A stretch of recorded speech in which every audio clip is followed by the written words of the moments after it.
Bien, bonjour à toutes et à tous. Il est 9 heures. On va attendre encore un tout petit peu que les derniers inscrits arrivent. Et puis ensuite, on va démarrer.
Je vous propose qu'on démarre.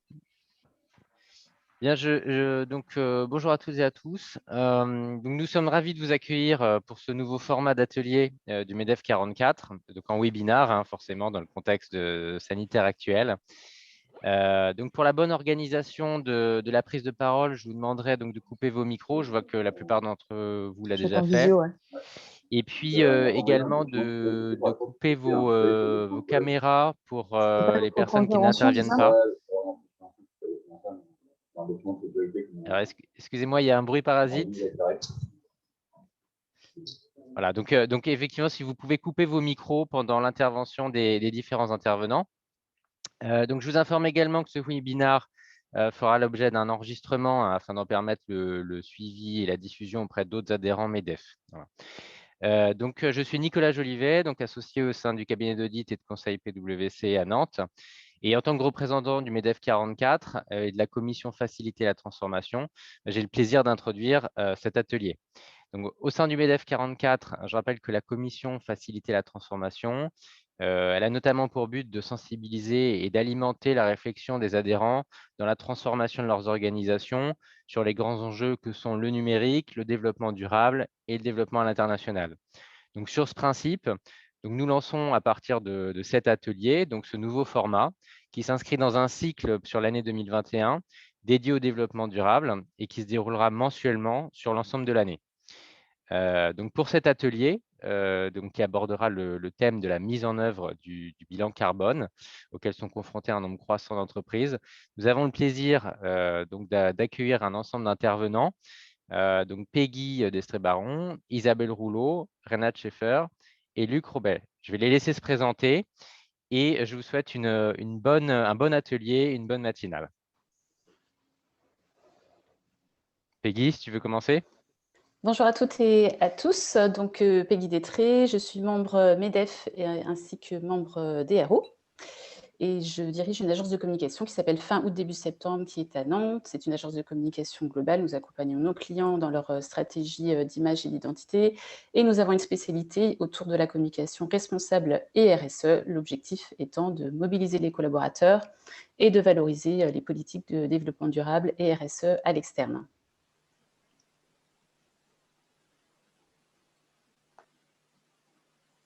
Isabelle. Ah, ton micro, Isabelle. Effectivement, c'est mieux. Voilà. Donc, bonjour à tous et à toutes. Donc, Isabelle Rouleau, j'ai fondé Cap Oxygène en 2011.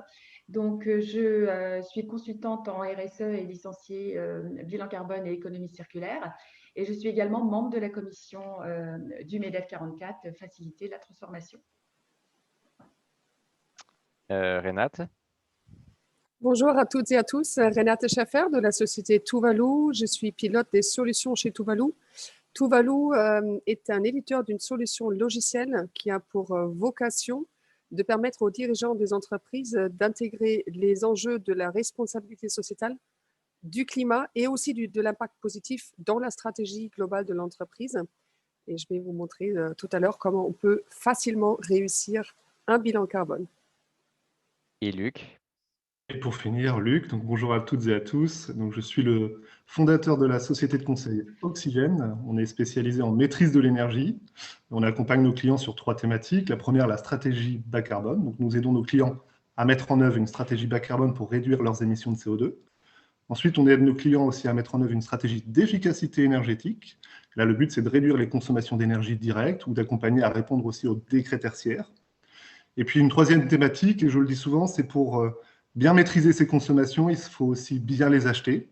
Et donc là, on aide 2 typologies de clients, soit des grosses entreprises qui ne sont pas staffées en interne pour pouvoir bien manager l'achat d'énergie pour leur entreprise, ou bien des plus petites entreprises qui sont peu consommateurs, peu attractifs auprès des fournisseurs d'énergie. Et donc là, on travaille à les regrouper ensemble pour qu'ensuite elles deviennent attractives auprès des fournisseurs et bénéficient de tarifs plus attractifs. Voilà. Ok. Merci. Donc, nous allons attaquer. Alors, vous avez diffusé à l'écran le sommaire hein, de cette intervention, de cet atelier. Donc, vous verrez que nous allons aborder pas mal de sujets autour de ce bilan carbone. Donc, je propose de passer la parole donc, à Isabelle qui va commencer. Ok. Donc, quand on parle bilan carbone, il faut d'abord redonner très rapidement un petit peu les enjeux pour bien comprendre l'utilité, à quoi ça sert un bilan carbone et le remettre dans le contexte. Donc, on va commencer par le changement climatique. Donc, on ne va pas y rester très longtemps parce que vous en avez tous entendu parler, mais on va quand même préciser quelques éléments qui permettent de mieux comprendre en fait comment tout s'articule. Donc, quand on parle de changement climatique, on va d'abord partir d'un constat. Alors, Nicolas, voilà. On va d'abord partir d'un constat donc, sur le réchauffement de la planète. Donc, là, vous avez un graphique qui vous montre en fait l'évolution des températures depuis les années 1870. Et vous pouvez remarquer qu'à partir des années 2014, en fait, enfin même un petit peu avant, donc il y a eu une évolution des températures et toujours en positif.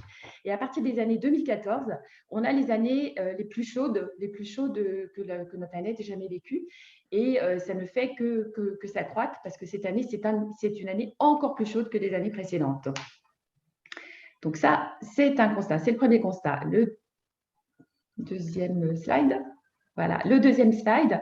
Donc là, je vous ai mis, pour bien corréler et puis bien comprendre que le changement climatique est lié à l'activité humaine, je vous ai mis sur un premier slide, en fait, les consommations d'énergie fossile depuis les années 1850. Et vous voyez bien que c'est à partir des années 1950, c'était les 30 Glorieuses et la révolution industrielle, que vous avez une augmentation de toutes ces consommations. De l'autre côté, le deuxième schéma, ce sont les émissions des gaz à effet de serre. Et on voit une augmentation, enfin, vous voyez, il y a une corrélation entre la consommation de ces énergies fossiles, donc pétrole, gaz, charbon, voilà, et biomasse, vous voyez, d'énergie d'origine fossile. Et donc, sur le deuxième schéma, donc, une augmentation des gaz, ce qu'on appelle les gaz à effet de serre. Voilà. Et donc, il y a bien une corrélation. Et on voit bien que c'est d'origine anthropique, ce changement climatique.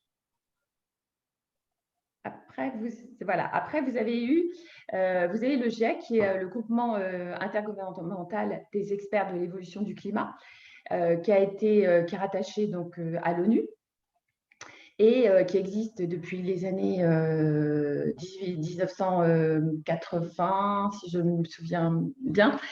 Et donc, ce regroupement d'experts produisent régulièrement des rapports pour donner l'état de la planète au niveau de ces fameux gaz à effet de serre. Et lors du dernier rapport, donc ils ont produit différents scénarios. Et les scénarios vont de ce qu'on appelle un profil RCP 2.6 au profil RCP 8.5. Le profil RCP 8.5, ça signifie, c'est pas une température, le 8.5, hein, c'est un forçage radiatif.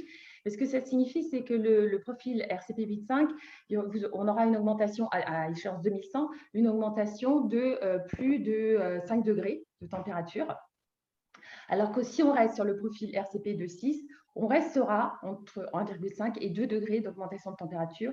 Et les experts du climat nous disent que si on reste dans cette tranche-là, on peut modéliser, on va devoir s'adapter, mais on peut modéliser. Au-delà, en fait, il y aura des emballements et on est incapable de modéliser ce qui va nous arriver. Traduction dans les faits donc, de ce changement climatique. Donc ça, c'est voilà. Traduction dans les faits. Je vous ai donné une illustration donc, sur la France. Donc là, vous avez sur la carte de gauche, c'est Nantes, et plus exactement, c'est l'île de Nantes, si vous voyez bien. Et à horizon 2050, ce qui a été modélisé, donc ça c'est avec Météo France, hein, qui fait partie du GIEC, ce qui a été modélisé, c'est que les risques d'inondation sur Nantes recouvriront, vous voyez, toutes les zones qui sont, toutes les terres qui sont en rouge, ce sont des zones qui seront inondées. Alors, pas forcément en totalité toute l'année, mais en grande partie. Donc, il y aura des vrais risques d'inondation. Et la traduction au niveau des températures, vous l'avez sur la petite carte de droite, ce sont des épisodes de très grosse chaleur auxquels on n'est pas habitué. Très concrètement, ces épisodes de très grosse chaleur, ça se traduit par une modification des zones culturales, par exemple. Ça va se traduire aussi par une problématique au niveau de l'eau. Là aussi, ça a été modélisé. On sait qu'à partir de 2050, en France, on aura 2 milliards de mètres cubes d'eau sur lesquels on aura un manque. Donc, qui dit 2 milliards de mètres cubes d'eau en manque en 2050, ça veut dire un impact automatiquement sur les activités industrielles, un impact sur les activités agricoles et un impact aussi au niveau de la consommation, donc au niveau des habitants, des ressources en eau potable, et ça veut dire des conflits d'usage à moyen terme, très très vite. Donc, et ce qu'il faut bien comprendre dans le changement climatique, c'est que ce que je vous montre là, de 2050, ce qu'il faut comprendre, c'est que la situation actuelle, elle est celle-ci, et on va être obligé de s'adapter parce que les gaz à effet de serre ont des durées de vie, et on va voir ça après, très longues en fait dans l'atmosphère. Donc, de toute façon, on ne pourra pas revenir en arrière, on va devoir s'adapter. Voilà. Alors, justement, l'effet de serre, comment ça fonctionne? Que je vous explique assez rapidement. Donc, l'effet de serre, alors certains d'entre vous le savent sûrement, mais peut-être pas tous. Donc, l'effet de serre, c'est ça, c'est le soleil qui réchauffe la planète et donc qui envoie des ultraviolets. Et ces ultraviolets donc, réchauffent la Terre et repartent sous forme d'infrarouge. C'est une question d'énergie et d'onde qui est différente. Donc, s'il n'y avait pas ces effets de serre, s'il n'y avait pas ces gaz à effet de serre, la planète resterait à moins 15 degrés. Donc c'est utile à la Terre et ça existe depuis la nuit des temps, le gaz à effet de serre. La seule chose, c'est que depuis les années 50, c'est les schémas que je vous ai montrés précédemment, depuis les années 50, il y a un effet d'accélération, en fait. Et donc, les gaz à effet de serre forment une couche nuageuse dans la troposphère, donc autour de notre atmosphère. Et quand les ultraviolets repartent, les infrarouges repartent, en fait, ils sont en partie bloqués par ces gaz à effet de serre et reviennent sur la Terre. Et donc, plus on augmente cette masse, vous pourriez la visualiser comme une couche de coton, si vous voulez, autour. Plus on augmente cette masse, moins les infrarouges peuvent repartir ou mettre du temps à repartir, parce qu'en fait, c'est une réaction chimique pour qu'ils repartent. Et ils retombent, en fait, ils restent sur la Terre. Et donc, ça s'illustre par la Terre sous cloche, le petit schéma que je vous ai mis à droite. Voilà, d'où l'utilité en fait de réduire ces gaz à effet de serre. Et quand on dit réduire ces gaz à effet de serre, c'est entre autres, et bien sans doute, l'utilité du bilan carbone. Voilà. Donc les gaz à effet de serre, quels sont-ils? Il y a 7 gaz à effet de serre. Donc ça a été défini lors du protocole de Kyoto, donc en 97, mais qui a été ratifié qu'en 2005. Dans ce protocole de Kyoto, en fait, les États s'engageaient à réduire leurs émissions de gaz à effet de serre par rapport aux années 90 de 5%. Et voilà. Et donc, c'est de là deviennent ces gaz à effet de serre. Je vais vous expliquer ce que c'est. Donc, le CO2, c'est le dioxyde de carbone. Le dioxyde de carbone, vous avez une origine naturelle. Quand vous avez des volcans, quand on respire, quand vous avez des feux de forêt, c'est l'origine naturelle du dioxyde de carbone. Et le dioxyde de carbone, c'est aussi origine plus naturelle. C'est quand on se déplace avec nos voitures, c'est quand on chauffe nos maisons, c'est quand on utilise des énergies fossiles pour des process industriels, des cimenteries, etc., etc. Donc ça, c'est le CO2. Le CH4, c'est le méthane. Donc, origine naturelle, donc ce sont les rizières, par exemple. Les rizières, tout ce qui est en anaérobie, c'est-à-dire sans oxygène, Donc, voilà. Et c'est aussi et c'est l'origine principale, c'est au niveau des élevages, donc c'est tout ce qui est fermentation. Voilà, donc en gros, si vous voulez, c'est la fermentation entérique, donc les roux et les paies, si vous voulez, donc des bovins. Donc voilà, ça c'est le CH4. Le N2O, c'est le protoxyde d'azote. Donc le protoxyde d'azote, vous l'avez dans les rizières, là aussi. Et la grosse majorité, en fait, ce sont les engrais. Hein, voilà. Et puis les quatre autres gaz à effet de serre, ce sont des halocarbures ou des perfluocarbures. Et là, ce sont des gaz d'origine industrielle. Ce qu'il faut bien comprendre aussi sur ces gaz à effet de serre, c'est qu'ils n'ont pas la même durée de vie dans l'atmosphère et ils n'ont pas le même pouvoir de réchauffement. Le CO2, oui, donc le dioxyde de carbone a une durée de vie dans l'atmosphère de 100 ans et un pouvoir de réchauffement qui a été calculé, convenu de manière 1. Le CH4 a une durée de vie de 25 ans dans l'atmosphère, mais a un pouvoir de réchauffement 25 fois le CO2. Et le protoxyde d'azote a une durée de vie dans l'atmosphère de presque 300 ans et un pouvoir de réchauffement par rapport au CO2 de 120. Donc, tous ces gaz n'ont pas les mêmes impacts en fait, dans la création des gaz à effet de serre, de réchauffement climatique. Voilà.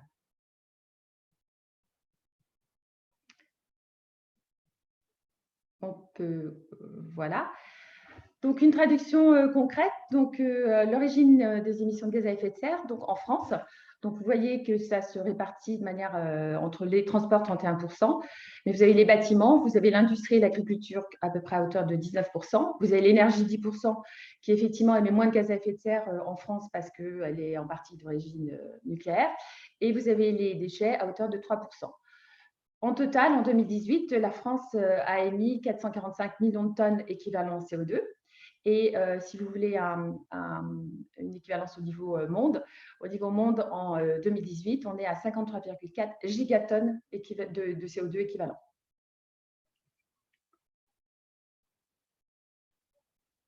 OK, alors maintenant, oui, pardon, on va aborder donc tout ce qui est réglementation. Donc, on a vu rapidement donc, le changement climatique, on a vu rapidement les gaz à effet de serre, comment ça fonctionne. Et là, on va voir donc la réglementation. Donc, la réglementation, c'est d'abord le contexte législatif et réglementaire. Donc, on part d'abord de l'Europe. Il y a eu une directive européenne en 2008 qui s'appelait le plan énergie-climat et qui demandait aux États donc, de prendre des lois ou des décrets, enfin des applications par rapport donc, à ces directives. Et les objectifs de ces directives, c'était de réduire de 20% les émissions totales de gaz à effet de serre en 2030 par rapport de 20% en 2030 par rapport à 90, d'améliorer de 20% l'efficacité énergétique et puis d'atteindre de 20%, de développer les énergies renouvelables à hauteur de 20%. Donc, c'était les 3-20. Donc, réduction, efficacité énergétique et développement des énergies renouvelables. Ça s'est traduit au niveau de la France dans ce qu'on appelle la stratégie nationale bas carbone. Donc, la stratégie nationale bas carbone, elle a été prise en 2015 et instituée par la loi de transition énergétique pour la croissance verte. Elle se traduit donc dans cette loi, donc il y a eu des budgets carbone qui ont été alloués, donc avec différentes périodes. Et le dernier, le budget carbone, l'a adopté en avril 2020.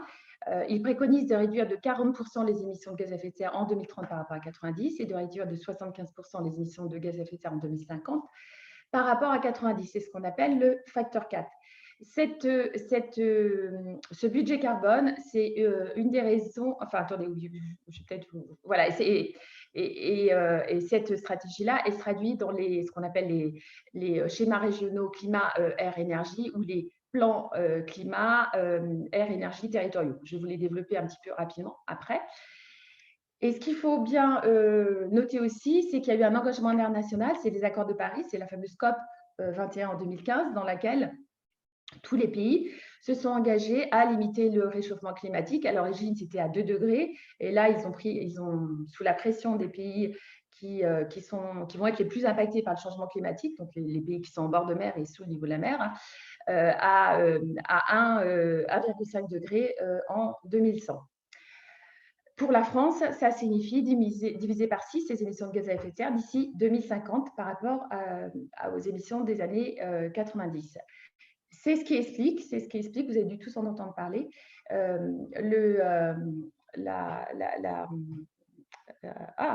j'y arrivais plus. Le résultat au niveau du tribunal administratif, la condamnation de l'État français, voilà, il y a 2 jours, pour non-respect de ses engagements. Les engagements, c'est ceux des accords de Paris, donc de limiter le réchauffement climatique et pour limiter ce réchauffement climatique, de respecter donc les fameux budgets carbone que je vous ai donnés précédemment. Donc ça, c'est le contexte européen et le contexte français. Alors un petit zoom sur le contexte réglementaire du bilan carbone donc en France. Donc, il a été institué par la loi Grenelle II en 2010. Donc, qui concerne toutes les entreprises de plus de 500 personnes ou les collectivités territoriales de plus de 50 000 personnes, voilà, où les personnes publiques emploient plus de 250 personnes. Donc, il a réalisé, donc ça a été changé, il a réalisé tous les 4 ans, 3 ans pour les collectivités. Il a pour objectif donc de mobiliser l'ensemble des personnes donc, qui sont concernées par ce bilan carbone de manière à réduire les gaz à effet de serre. Voilà. Il est obligatoire simplement sur 2 scopes, ce que je vous expliquerai tout à l'heure, donc le scope 1 et le scope 2. Donc, en fait, c'est toutes les émissions qui sont liées à vos combustions et puis toutes les émissions indirectes qui sont liées à vos consommations d'énergie électrique, parce qu'évidemment, vous n'avez pas, vous utilisez rarement l'électricité chez vous. Voilà, vous l'achetez. Donc, c'est pour ça qu'on dit une émission indirecte. Voilà. Néanmoins, vous avez aussi une autre règle qui s'appelle la déclaration de performance extra-financière qui conseille en fait aux entreprises qui sont soumises à cet exercice-là de réaliser un bilan carbone à partir des principales sources d'émissions de gaz à effet de serre qui ont été identifiées. Et généralement, celles-ci, elles sont issues du scope 3, ce que je vous développerai tout à l'heure. Voilà. Donc l'objectif, c'est bien de réduire en fait ces émissions. Voilà.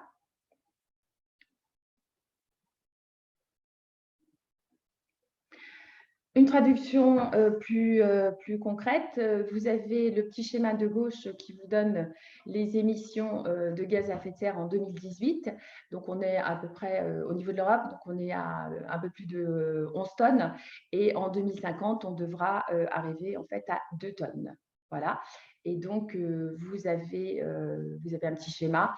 Alors, on ne va peut-être pas trop s'attarder, mais un petit schéma qui donne les origines des gaz à effet de serre par individu. Donc, vous voyez, il y a la mobilité, vous avez le logement, vous avez tout ce qui est service, vous avez l'alimentation et puis vous avez tout ce qui est service et investissement public. Voilà, c'est ça. Donc, tout ce qui constitue en fait l'empreinte carbone moyenne d'un Français qui fait qu'on est à plus de, près 11, si vous voulez, tonnes équivalent CO2 par habitant. Et en fait, il faut qu'on arrive à 2 tonnes équivalent CO2 par habitant. Donc, il y a des efforts à faire pour les atteindre et pour atteindre donc, cette fameuse neutralité carbone en 2050. Donc, tout à l'heure, je vous ai dit la réglementation européenne, réglementation nationale qui se traduit dans des SRCAE ou PCAET. Donc, c'est des acronymes, mais en fait, ce sont des politiques publiques qui se déclinent au niveau régional et qui se déclinent au niveau départemental, mais également au niveau de toutes les collectivités qui ont plus de 20 000 habitants. Donc, comment ça s'élabore ces schémas régionaux? Donc, rapidement, donc il faut que ce soit en conformité donc, avec les directives, il faut que ce soit en conformité avec les SCOT, donc tous les schémas d'urbanisme, avec les PLU, voilà, et ça ça part, si vous voulez, d'un diagnostic. Il faut que ce soit en conformité avec tous ces outils-là, et enfin ces outils ou ces règles-là. Et en même temps, c'est un diagnostic territorial, donc qui regarde ce qui se passe sur un territoire au niveau de l'agriculture, au niveau des bâtiments, au niveau des industries, au niveau des transports, donc les grosses émissions là, de gaz à effet de serre. Et à partir du diagnostic, donc il y a des objectifs de réduction qui sont pris. Donc là, par exemple, je vous ai mis les objectifs nationaux, les objectifs régionaux, et puis oui, on va pas prendre le dernier, juste les objectifs régionaux. Donc, par rapport au niveau de la consommation d'énergie, au niveau régional, ce qui a été décidé pour les Pays de la Loire, par exemple, c'est 23% par rapport au scénario tendanciel, là où sur les objectifs nationaux, on est à 20%. Au niveau des énergies, de la part des énergies renouvelables, c'est de les faire progresser à hauteur de 21%. Et au niveau des émissions, donc de les stabiliser par rapport à la situation de 90. Donc ça, vous pouvez retrouver ce schéma régional donc sur le site du Pays de la Loire, et vous avez la traduction aussi au niveau du département, mais aussi au niveau de Nantes Métropole. Et dans Nantes Métropole, ça s'est traduit par exemple sur, je vous ai juste mis un petit extrait, donc ça s'appelle le plan climat de Nantes Métropole, et vous avez 10 politiques publiques qui sont ciblées dans ce cadre-là. Voilà. Pour réduire, hein, l'objectif, c'est toujours de réduire en fait les émissions de gaz à effet de serre.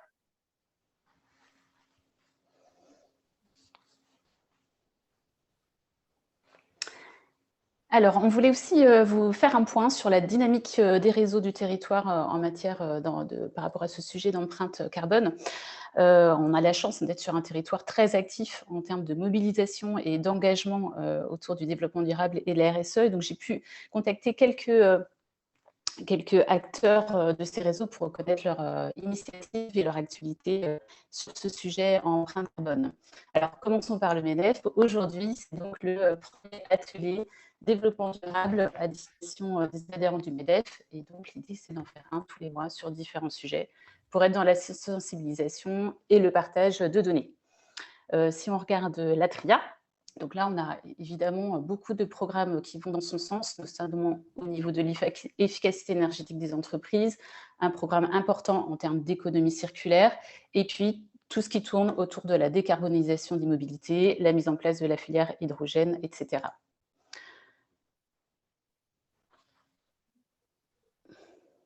Alors, d'autres exemples de réseaux, DRO notamment, dirigeant responsable de l'OS, qui a lancé il y a un petit peu plus d'un an son scénario de transition avec un objectif, diviser par 2 les gaz à effet de serre d'ici 2030. Donc, pour cela, 11 chantiers ont été mis en place. On peut les voir dans le slide suivant,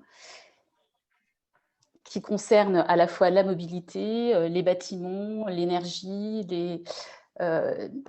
tout ce qui est transition alimentaire, la gestion des déchets. Donc, 11 chantiers pour atteindre cet objectif pour les membres DRO de diviser par 2 les gaz à effet de serre. Et il y a notamment un chantier qui s'appelle Observatoire. Et l'idée de ce chantier, c'est justement de pouvoir compter les carbones.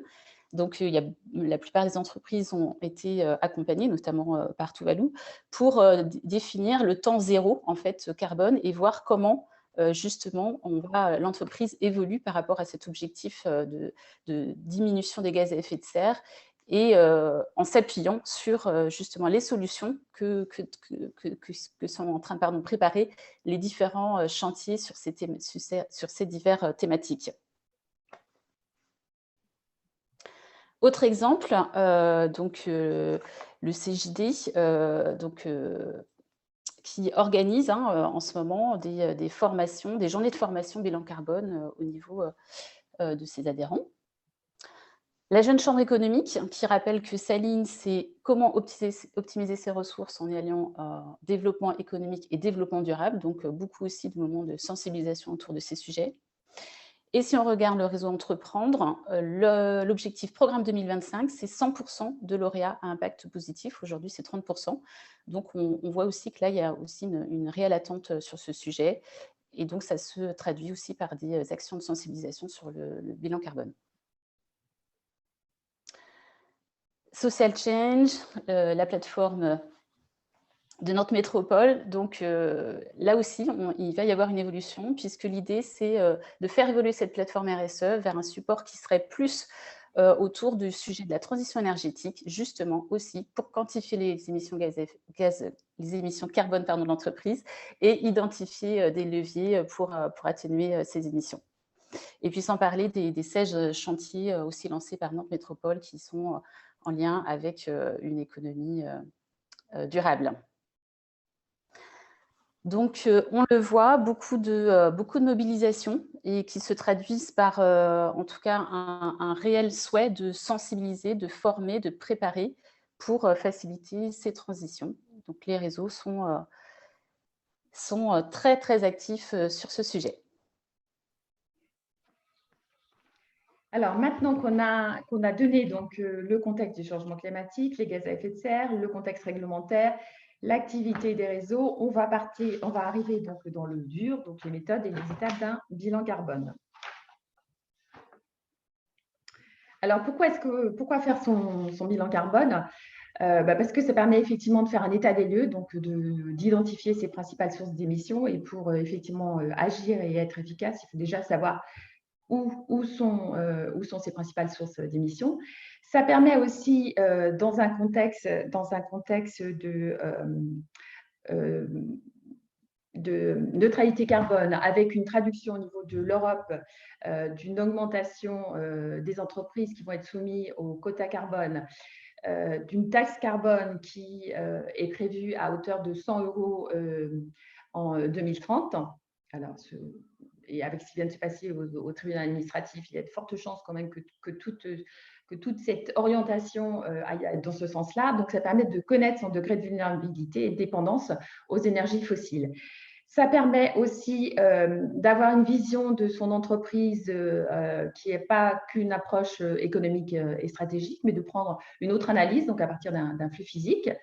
Et puis, ce que je vous disais, donc ça permet d'anticiper son impact et puis surtout l'évolution des exigences réglementaires. Alors, un bilan carbone, c'est quoi? En fait, on additionne, c'est assez simple en fait, hein, on additionne l'ensemble des émissions directes et indirectes de gaz à effet de serre qui sont liées soit à un produit, soit à un service, soit à une activité. Et tout à l'heure, je vous parlais donc des trois scopes. Donc, le scope 1, vous voyez bien, c'est toutes les émissions liées à la combustion. Donc, les émissions liées à vos consommations de gaz, de pétrole, pour faire fonctionner vos machines, mais c'est aussi toutes les consommations qui sont liées à votre flotte dès lors qu'elle est possédée en propre. Le scope 2, et puis excusez-moi, sur le scope 1, c'est aussi toutes les émanations, et c'est important pour certains secteurs d'activité. J'accompagne un grand groupe industriel, donc les procédés industriels, c'est aussi une très, très grosse source d'émissions pour le scope 1, pour certains types d'activités. Pour le scope 2, c'est toutes les émissions donc, qui sont liées donc à l'électricité, mais c'est aussi vos réseaux de vapeur, vos réseaux de froid. Et le scope 3, c'est tous vos flux entrants et vos flux sortants à partir de votre chaîne de valeur. J'ai un autre schéma après, je vais vous l'expliquer plus en détail. Donc, l'objectif d'un bilan carbone, il faut bien comprendre que c'est de donner une vision en fait de l'entreprise à partir, là, non pas d'une approche économique, mais vraiment d'un flux physique qui est le carbone.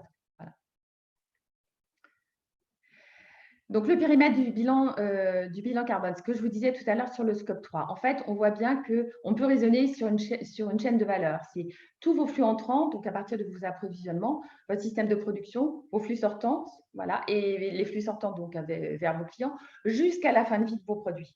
Voilà, c'est en ça peut-être que ça diffère un petit peu le périmètre du bilan carbone. Donc, tous les matériaux entrants, tout ce que vous rentrez dans votre entreprise ou dans votre industrie, voilà, on les rentre, que ce soit des matières premières, que ce soit des fournitures, de la papeterie, enfin voilà, on rentre tout. On calcule également le transport, donc tout le fret entrant, donc pour vous livrer justement sur toutes ces matières. Au milieu, c'est avec le rond rose, donc c'est tout votre système de production, les énergies, les process, et puis ce que je vous disais tout à l'heure, la flotte propre.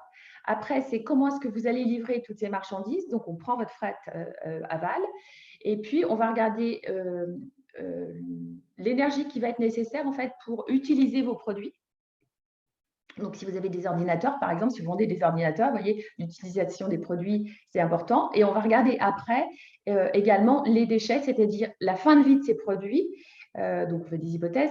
La fin de vie des produits, qu'est-ce que deviennent vos ordinateurs? Est-ce que ces ordinateurs vont être recyclés? Est-ce que ces ordinateurs vont être détruits? Voilà. Et dans les déchets, on rentre également les déchets de votre activité propre. Et puis après, on va regarder également tous les déplacements de personnes, c'est-à-dire les déplacements professionnels que vous avez au niveau de vos entreprises, mais c'est également les déplacements domicile-travail, et puis c'est les déplacements de visiteurs. Pour certaines activités, les déplacements de visiteurs sont pertinents et sont cohérents. Donc ça, c'est la compréhension en fait, du périmètre du bilan carbone. Maintenant, je vous ai dit dans le schéma réglementaire, donc c'est que le scope 1 et le scope 2, et vous voyez bien que c'est réducteur. En fait, généralement, la majorité des émissions proviennent du scope 3. Et du scope 3, je ne sais plus ce que je voulais dire. Oui, et en fonction donc l'exercice réglementaire des PEF, déclarative de performance extra-financière, ce qu'on demande en fait, c'est de bien identifier dans le scope 3 les postes les plus pertinents, ceux qui émettent le plus de gaz à effet de serre. Voilà. Donc, comment est-ce qu'on fait? Donc, donc, je vous ai donné la chaîne de valeur. Donc, où est-ce qu'on va chercher en fait les informations? Eh bien, les informations, en fait, vous avez 23 postes dans un bilan carbone qui sont listés. Donc, je vais pas tous vous les énumérer, vous pourrez les avoir donc, sur ce document, et ça reprend ce que je viens de vous dire précédemment, mais ce qui est intéressant, c'est de comprendre où est-ce qu'on va chercher ces informations. Donc, par exemple, quand on dit les émissions liées à la combustion, vous voyez, donc c'est toutes les émissions des sources fixes de vos chaudières, de vos machines. Et bien là, c'est soit vos factures de gaz, de fioul, de bois, enfin, ce que vous avez, soit vos factures, ou soit si c'est par exemple si vous avez une chaudière gaz par exemple dans un bâtiment tertiaire ou dans une industrie, on va regarder vos consommations. Vous voyez, si on a les consommations, on va en fonction des sources d'information, on a des données qui ont moins d'incertitudes et qui sont plus fiables. Voilà. Donc là, voilà. Donc c'est soit vos factures, soit les consommations. On va les regarder.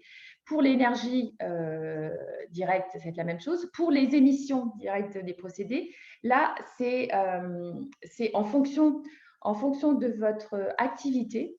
Vous pouvez, si vous utilisez du carbonate de calcium, si vous avez une cimenterie par exemple, dans le procédé industriel, vous avez des émanations directes en fait de gaz à effet de serre, et donc là, on le calcule à partir du tonnage de matière utilisée. Les émissions fugitives, c'est tout ce qui est lié en fait au système de climatisation ou de froid industriel, par exemple, si vous êtes dans l'agroalimentaire. Et les émissions fugitives, on peut les calculer en France, parce que c'est réglementé à partir des BSD, enfin des bordereaux de déchets dangereux.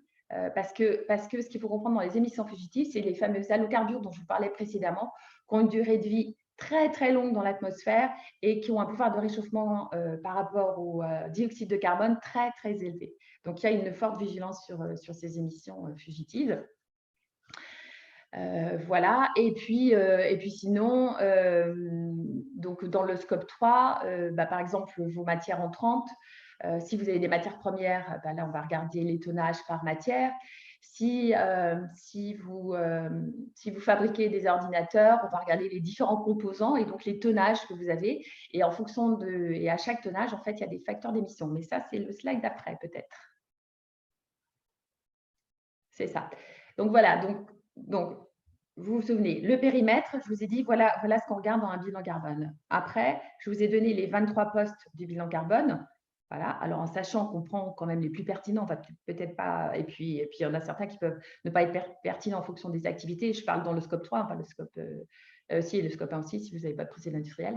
Et une fois qu'on a identifié donc, ces données d'activité, qu'on a identifié la source où on va chercher cette donnée d'activité, en fait, ce qu'on fait, c'est on prend cette donnée, donc la donnée d'activité, là, c'est un exemple, par exemple, 50 litres d'essence pour 100 km. On a un facteur d'émission. Les facteurs d'émission, ce sont des facteurs d'émission qui sont qui sont déjà calculés dans la base carbone ou qu'on recompose à partir de bases de données ACV. Et les facteurs d'émission, c'est en fait le pouvoir de réchauffement de la matière à partir des gaz, des gaz que je vous ai décrits tout à l'heure. Donc, le pouvoir de réchauffement, voilà, de cette matière en calculant à partir du dioxyde de carbone. Voilà, donc par exemple, je vais pas creuser sur le facteur d'émission, mais une donnée d'activité, donc 50 litres d'essence pour 100 km. Le facteur d'émission, c'est 2,8 kg de CO2 équivalent par litre d'essence. Donc, vous multipliez et ça vous donne en fait votre émission de gaz à effet de serre, c'est-à-dire 140 kg de CO2 équivalent pour 100 km. Voilà, et on fait ça pour tout. Donc, on rentre en fait… La difficulté sur un bilan carbone, en fait, c'est dans la phase de collecte, je dirais, le plus. Et après d'identifier les facteurs d'émission, si vous avez des choses un peu plus pointues, d'identifier les facteurs d'émission, voilà.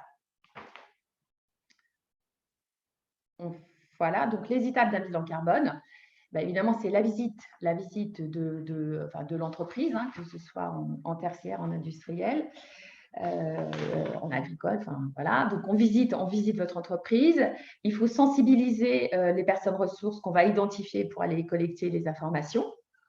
Il faut expliquer ce que c'est un bilan carbone, il faut expliquer comment ça fonctionne, il faut mettre ça en corrélation avec ce qu'on a fait précédemment sur les enjeux climatiques pour bien comprendre à quoi ça sert et quelle est l'utilité de ce bilan carbone.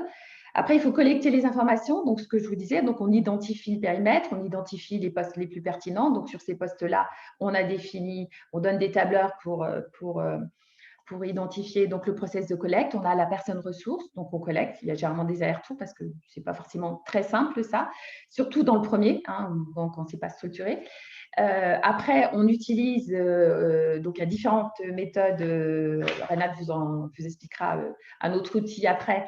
Mais moi, j'utilise donc le bilan carbone qui a été développé par Jean Covici pour l'ADEME. Donc, je rentre donc les données dans ce bilan carbone. Et après, donc, on a des totaux de facteurs, d'émissions de gaz à effet de serre par grande donnée d'activité. Et là, une fois qu'on a ça, c'est là où on définit en fait quelles sont les actions de réduction qu'on va prendre. On les modélise aussi parce que on fait des modélisations en fond, par exemple, un baril de pétrole, vous voyez, et s'il est à 100 $ ou à 40 $, ça n'a pas du tout le même impact sur votre activité, si vous êtes dans les sources d'émissions les plus pertinentes pour vous, on a identifié que ça, c'était quelque chose de significatif.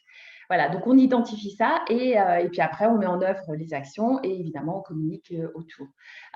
Le délai moyen pour un bilan carbone, ça dépend vraiment des entreprises, ça dépend du périmètre qu'on regarde. Si c'est un périmètre international, vous comprenez bien que c'est un petit peu plus long et ça dépend aussi de la facilité de collecte des données.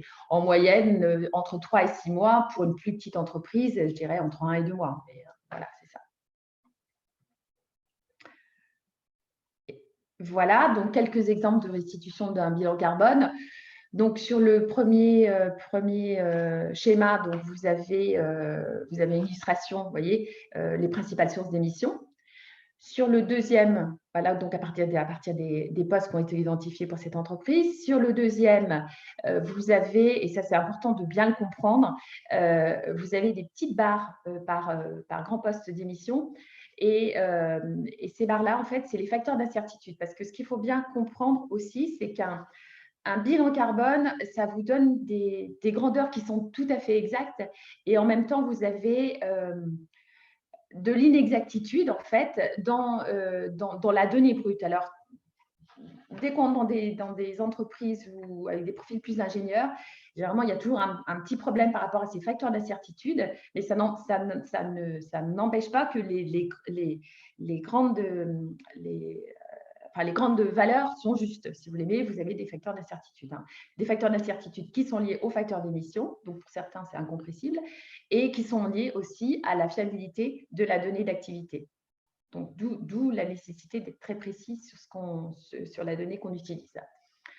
Voilà, et puis après, donc on fait un zoom en fait. Donc je vous ai donné donc énergie, donc les différents postes, les 23 postes, et après on fait un zoom en fait par poste, voilà, et on analyse la provenance. Si vous êtes multisite, les sites les plus émetteurs, ou si sur l'énergie par exemple, quelles sont les énergies, pardon, les combustions, quelles sont vos principales sources? Est-ce que c'est le gaz? Est-ce que c'est vos procédés industriels, enfin, etc., etc. Voilà. Un deuxième schéma, voilà, c'est une autre manière de représenter. Voilà. Donc là, on voit les principales sources. Vous voyez, si c'est en énergie, si c'est hors énergie, c'est-à-dire que là, en l'occurrence, c'est procédés industriels. Et puis, il y a une autre manière aussi de pré-représenter. Vous voyez, on peut faire des graphiques plus en rond, là. Voilà, il y a différentes manières de représenter. Voilà. Et toujours, donc les schémas que je vous ai mis là, c'est des schémas de restitution de diagnostic.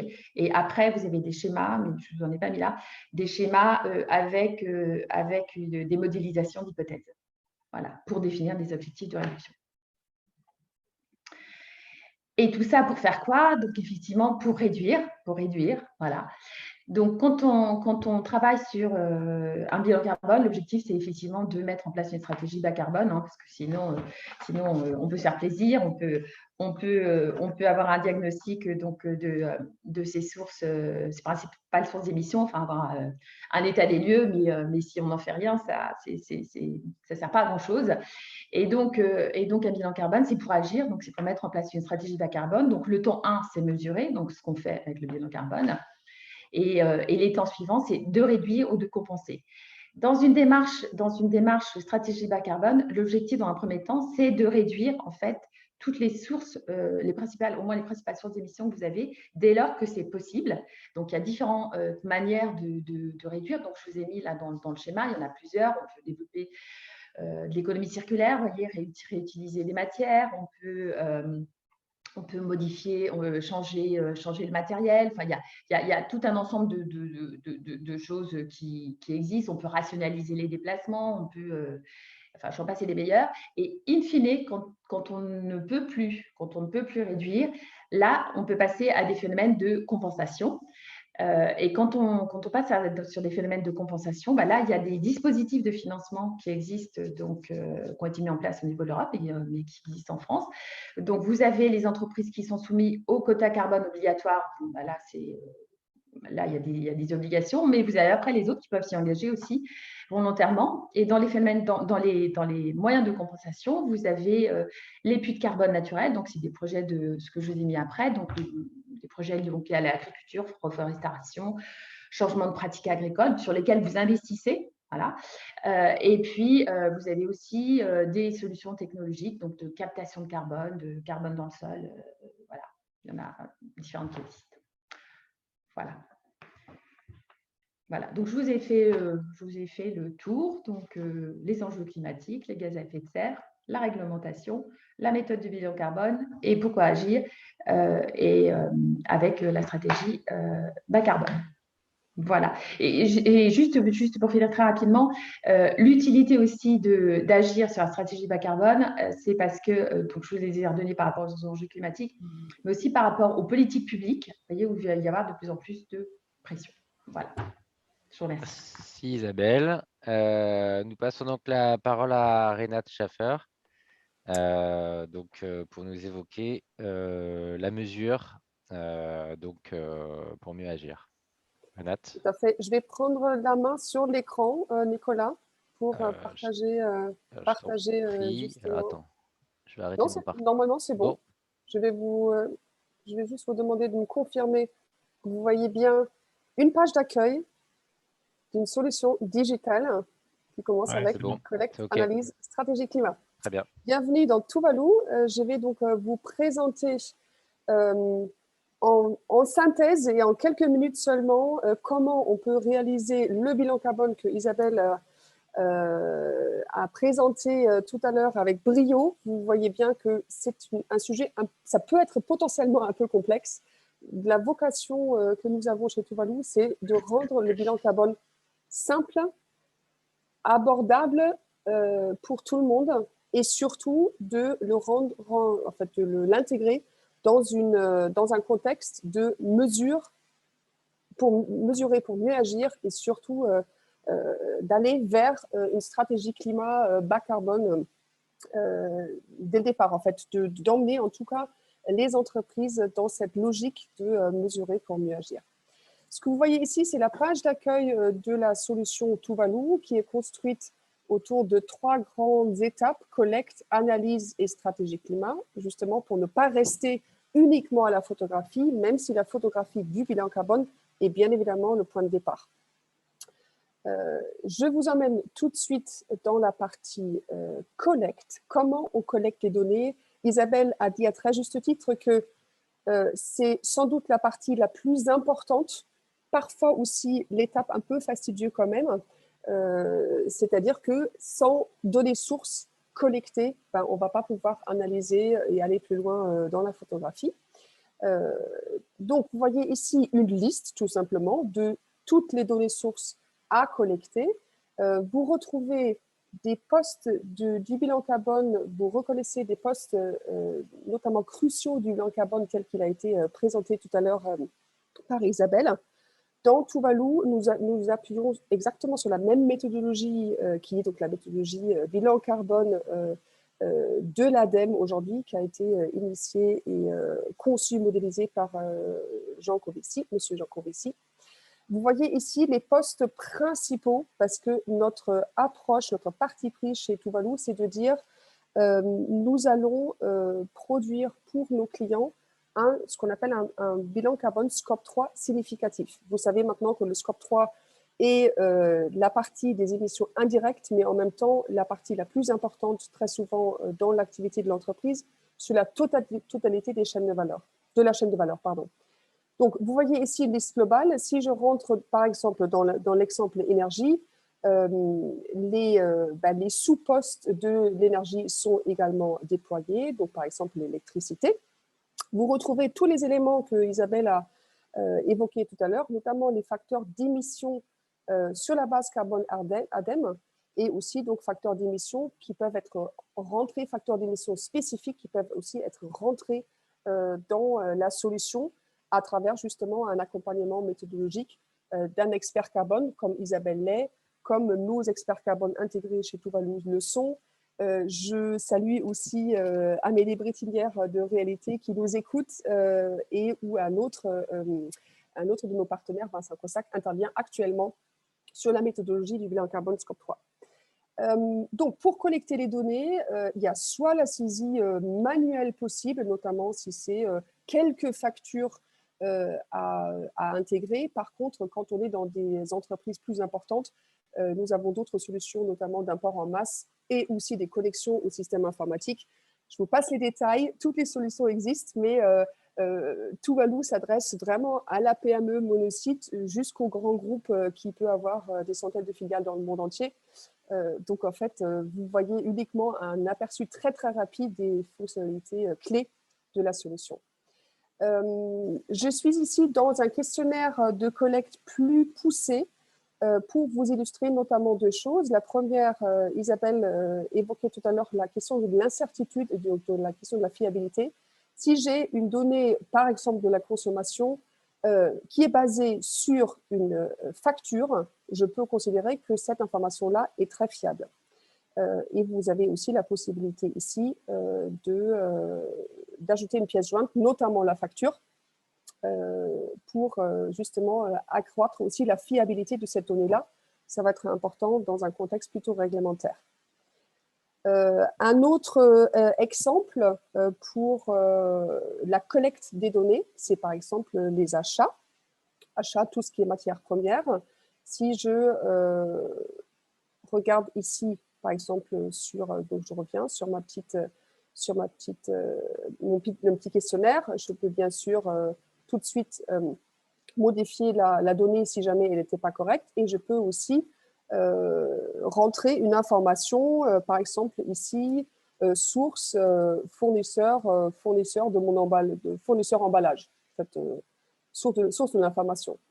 Ça va être très important, notamment dans la fiabilisation de ces informations-là d'année en année.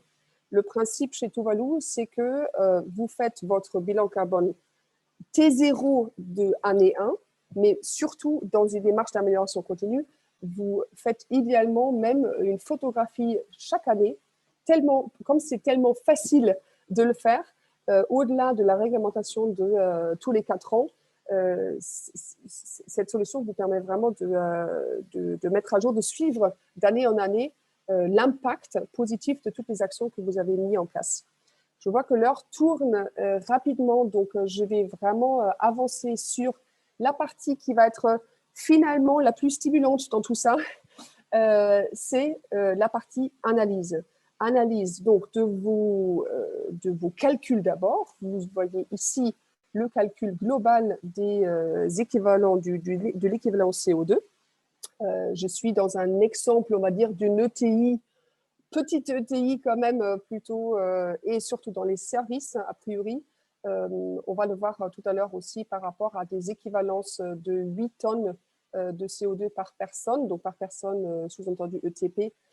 Ce n'est pas une activité industrielle forte. Vous voyez ici donc la possibilité d'analyser les différents par poste, les différents impacts, et en plus de ça, une forme de premier tableau de bord sur lequel vous pouvez déjà identifier aussi vos KPI finalement, vos indicateurs clés de performance de votre performance environnementale, qui sont totalement paramétrables, donc c'est pas figé dans le marbre, mais vous décidez quel KPI vous voulez travailler en priorité.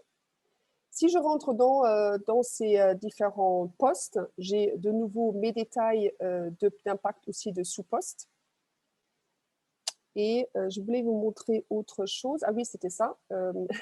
Au niveau des achats, c'est un exemple, une autre forme de détail, d'analyse détaillée et dynamique. Comme vous pouvez le voir, tout ça, c'est interactif. C'est-à-dire que j'ai d'abord ma vision globale des achats qui pèse pour 40% de mes émissions globales. Et par contre, à l'intérieur, je peux non seulement différencier des typologies d'achats, mais aussi, du coup, à l'intérieur, encore une fois, à chaque fois, des analyses beaucoup plus fines. Ce que je ne vous montre pas ici pour des raisons de temps, c'est que Tuvalu est bien sûr conçu pour être multi-site, c'est-à-dire que vous avez aussi la possibilité de comparer, par exemple, les impacts de sites physiques les uns les autres.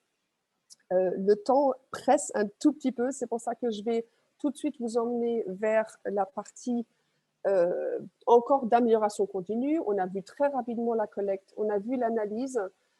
Ensuite, on peut aller jusqu'à se comparer. C'est un des projets qu'on mène actuellement avec les DRO, Peggy l'évoquait tout à l'heure. On commence à mettre en place, je vous montre les prémices d'un observatoire un observatoire d'impact.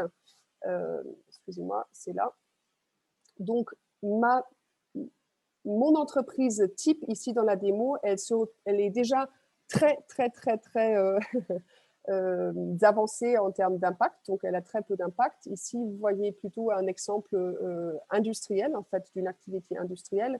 Donc là, on est vraiment sur les prémices de ce qu'on est en train de construire en termes d'observatoire du territoire, des entreprises du territoire.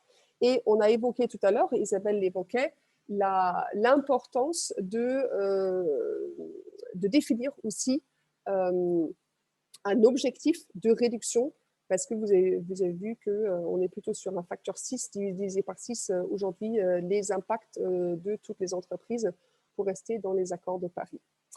Je vous montre, je ne l'ai pas dans la démo, je l'ai en forme maquette très rapidement, d'autres versions, en fait, des évolutions dans l'outil qui sont en cours de programmation, notamment pour intégrer aussi toute la partie plan d'action avec un catalogue d'actions proposées ou des possibilités de créer des actions propres. Vous voyez ici, par exemple, ce catalogue d'actions.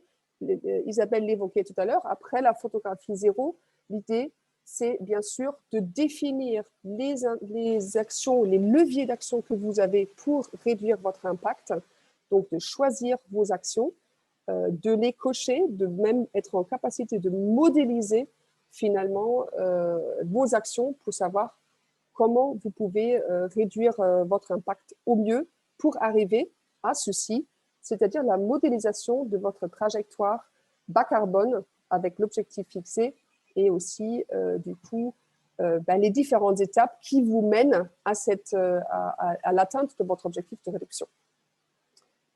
J'ai terminé cette partie de la présentation et je peux rendre l'écran.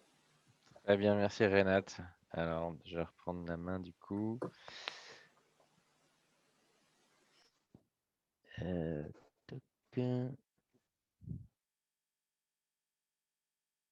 Voilà, et je vais passer la parole à Peggy.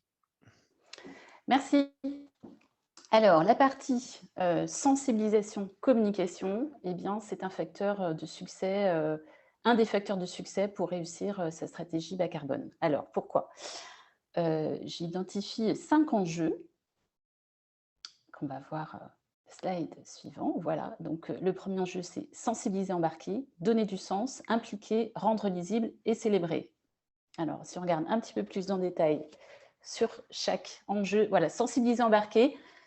Alors, on s'adresse en cœur de cible aux personnes ressources qui vont travailler sur le bilan carbone, mais évidemment, le comité de direction, les collaborateurs, l'ensemble du public interne est important.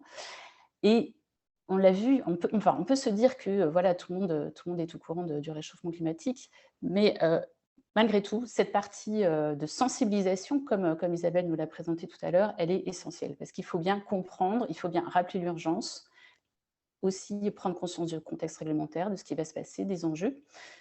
Donc, toute cette partie sensibilisation, elle est encore une fois très importante. Et puis, il faut expliquer, voilà, c'est quoi un bilan carbone, à quoi ça sert, pourquoi on s'y intéresse, comment on va s'y prendre, quels sont nos enjeux, encore une fois.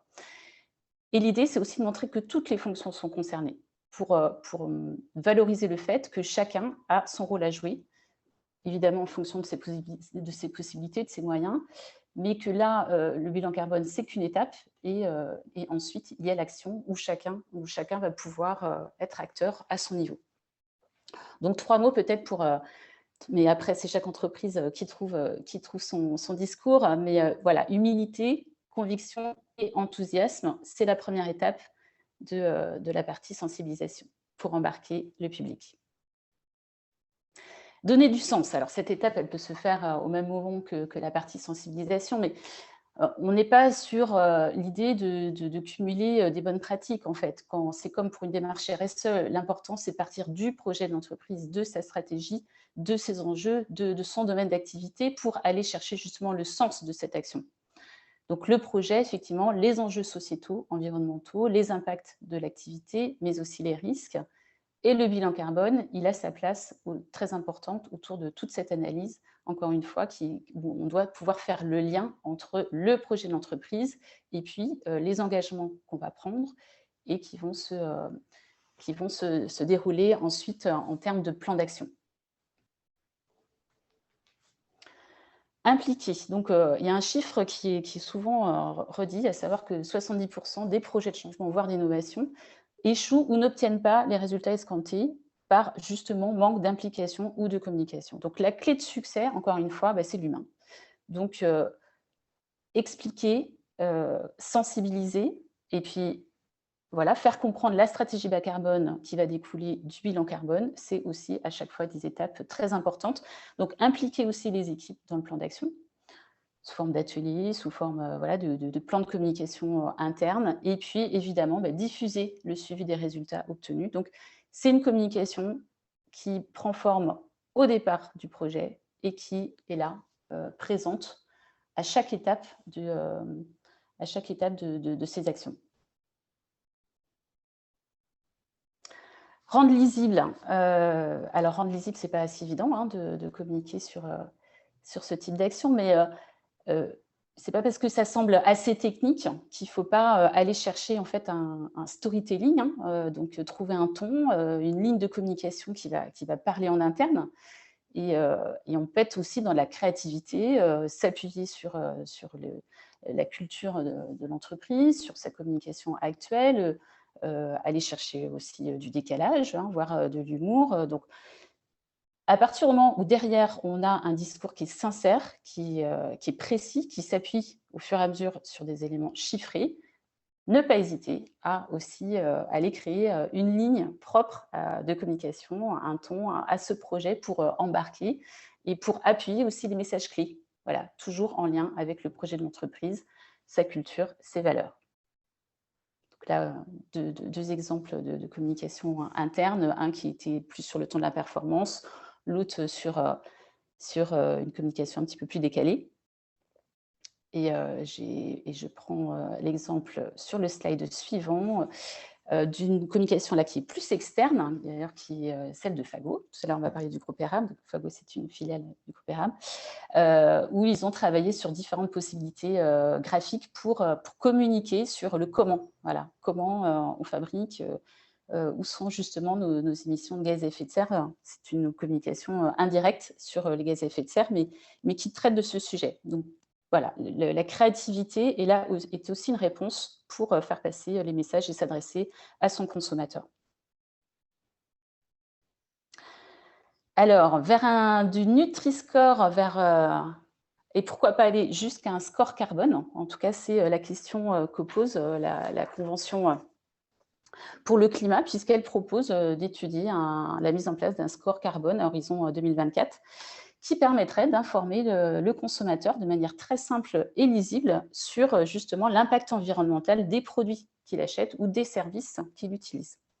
Donc, on voit aussi que beaucoup de choses vont évoluer dans ce sens en termes de lisibilité et de communication vers le grand public. Il y a d'ailleurs des sociétés comme Axilia qui proposent déjà ce type d'affichage, hein, puisque, encore une fois, l'idée, c'est de valoriser les efforts fournis par l'entreprise pour réduire ses émissions de gaz à effet de serre. Et dernière étape, célébrer. Donc voilà, ne pas hésiter à célébrer les avancées. C'est important pour nous continuer à mobiliser en interne et puis valoriser aussi en externe. Donc il faut être fier de cette démarche, puisqu'elle demande aussi des efforts, et il faut la célébrer. Et ce qu'on voit souvent, c'est que ce type d'action stratégique pour l'entreprise, c'est aussi des projets qui sont très transverses, en fait. Souvent, quand il y a un groupe et des filiales, c'est une ligne commune qui permet aussi de rassembler, de fédérer, et autour justement d'enjeux très globaux et en même temps essentiels pour l'entreprise. Donc là, je vous ai donné un exemple d'un diplôme qui est mis en place notamment pour les brigades de climat DRO dont je vous ai parlé tout à l'heure. Voilà, diplôme, on affiche sa stratégie, ses objectifs et son plan d'action. Merci Peggy. Nous allons donc passer maintenant la parole à Luc qui va nous parler de ERAM. Merci à vous. Effectivement, moi je vais témoigner l'accompagnement que nous avons mis en œuvre auprès du groupe ERAM. Alors un petit clin d'œil quand même à Fago, parce que Fago c'est intéressant, c'est une société qui fabrique des chaussures et des vêtements et qui eux ont créé leur entreprise autour de leur stratégie bas carbone. Donc c'est vrai qu'ils sont extrêmement avancés sur ces sujets-là. Concernant le groupe ERAM, on a la chance de les accompagner et je vais vous présenter très rapidement qui est le groupe ERAM. Alors le groupe ERAM, c'est une entreprise de plus de 6000 collaborateurs qui voit au sein de son enseigne 9 marques de mode qui vendent à la fois du textile, des vêtements, du textile, des chaussures et des accessoires. Groupe ERAM, c'est un groupe français familial dirigé par la famille Biotto. C'est la 3e génération de la famille Biotto qui est à la tête, avec Xavier Biotto, le PDG. Et c'est un groupe qui est situé dans le Maine-et-Loire. Le groupe ERAM a la chance aussi d'avoir 2 usines de fabrication en France, encore dans le Maine-et-Loire, donc il fabrique des chaussures. Et c'est une entreprise qui a, depuis maintenant plusieurs années, mis en place une stratégie de changement finalement de ses ambitions et qui s'appelle Change for Good. Et c'est une stratégie de développement durable pour transformer l'ensemble des métiers et des activités de l'entreprise. Et donc Change for Good se base sur 5 enjeux majeurs. Premier enjeu, c'est la consommation raisonnée, donc la relation aux clients, la relation aux autres. La culture vertueuse aussi au sein de son entreprise avec ses collaborateurs.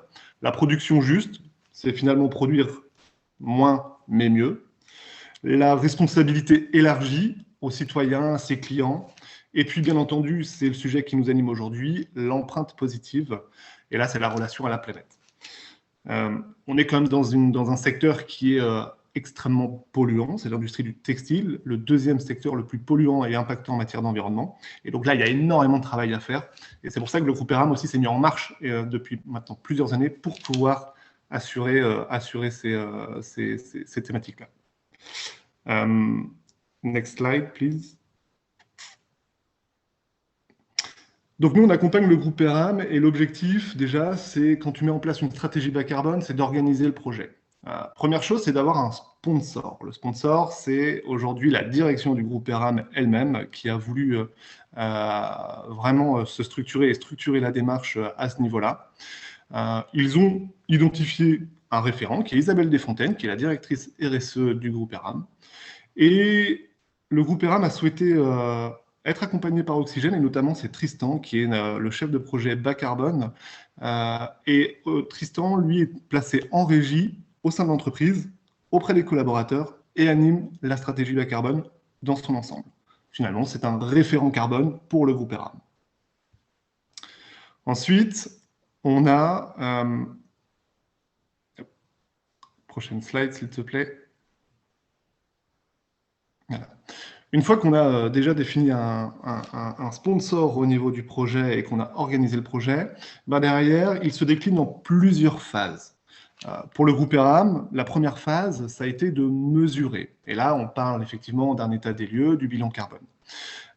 Il a fallu déjà en amont donc nominer un référent, montrer l'engagement de la direction et notamment parler du projet auprès des collaborateurs et bien sûr définir un périmètre. Ensuite, une fois que ce périmètre-là a été défini, il a fallu collecter les données en les récupérant, en créant aussi une équipe de collecte et derrière en étant en pleine immersion auprès de l'entreprise et des collaborateurs pour comprendre le fonctionnement, les ambitions, les difficultés, les attentes, etc. Une fois qu'on a récupéré ces données-là, alors là, on peut les calculer. Et c'est là qu'on réalise en soi le bilan carbone en allant rechercher les facteurs d'émission en lien avec les éléments qu'on a récupérés. On calcule ces émissions en réalisant aussi des conversions. Puis ensuite, on va présenter l'ensemble des résultats à la direction. Une fois que le bilan carbone est fait, on va présenter les résultats à la direction et bien entendu au copil collecte. Et on va pouvoir prendre des objectifs et écrire une trajectoire carbone qui va représenter finalement la vision de l'entreprise et ses ambitions à terme. Ensuite, on va passer à la deuxième phase qui va être informer, sensibiliser, écouter et actionner. Donc une fois qu'on a communiqué auprès de la direction, qu'on a pris les engagements, des objectifs, et bien ça, ces engagements et ces objectifs, il va falloir les décliner au sein de l'entreprise, donc les communiquer aux collaborateurs, mais également à l'externe, à son écosystème. Il faut organiser, c'est-à-dire créer des groupes projets qui peuvent être différents du groupe de collecter des données pour pouvoir mettre en œuvre et mettre en place le plan d'action, le créer, le co-construire et le décliner. Cette phase-là, en termes de temporalité, pour le groupe ERAM, elle a pris 24 mois. 6 mois pour réaliser un état des lieux. On parle quand même d'une entreprise de plus de 6000 personnes avec une dizaine de sociétés en son sein. Et puis derrière, il a fallu préparer la communication et mettre en place les premières actions. Au bout de 24 mois, Peggy le disait, Renate le disait, on est sur de l'amélioration continue. Donc là, on va revenir mesurer et refaire un état des lieux pour voir dans quelle mesure est-ce que le bilan carbone devient de plus en plus positif et est-ce qu'on respecte les objectifs que l'on s'est fixés. Et puis, nous, chez Oxygène, on parle d'une troisième phase qui est là un peu en parallèle, qui est la compensation carbone. Moi, ce que je dis souvent à mes clients, c'est qu'avant de penser à compenser, il faut penser à réduire ses émissions de CO2 et ensuite, on vient finalement compenser l'incompressible. Premièrement, je trouve que c'est ce qui a le plus de sens. Et deuxièmement, ça vous coûtera toujours moins cher de compenser ce que vous n'émettez pas, enfin de compenser ce que vous émettez seulement. Et donc, dès que vous avez une activité, vous aurez toujours des émissions de CO2. Pourquoi? Parce que vous générez toujours de l'énergie. Mais à un moment donné, il y a une phase que vous aurez réussi à réduire, et ça, vous n'aurez pas besoin de les compenser. Ça vous coûtera toujours moins cher.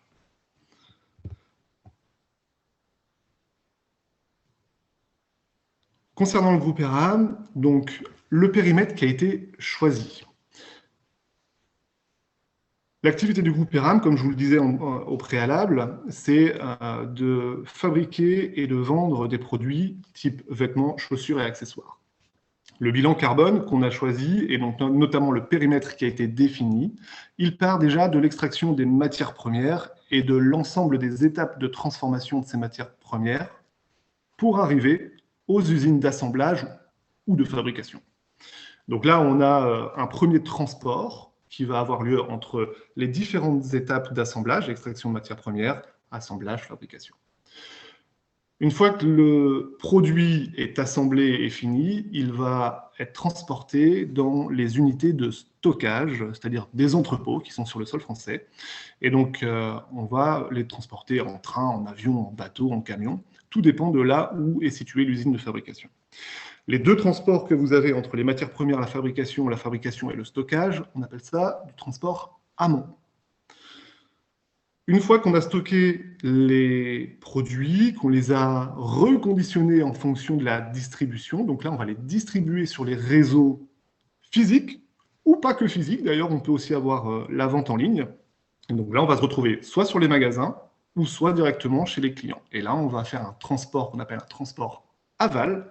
Donc c'est souvent du camion ou des transports de dernier kilomètre, donc des plus petites camionnettes.